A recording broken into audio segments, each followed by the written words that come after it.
Hello, today we're going to learn how to do a plank. Let's begin on all fours. Our hands will be placed directly below our shoulders. Let's extend our legs back, finding balance through our stance. If you need more balance, bring your feet wider apart. If you want more of a challenge, bring them closer together. Make sure you're engaging that core and create a nice straight line from your head to your heels.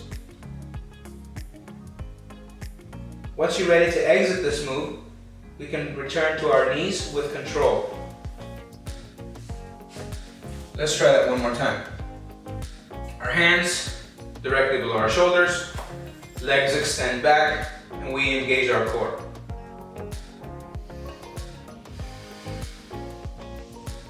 You can extend the length of this exercise as your endurance increases. Again, once you're ready to exit this move with control, return to your knees. That is how you perform a plank. Thank you for watching.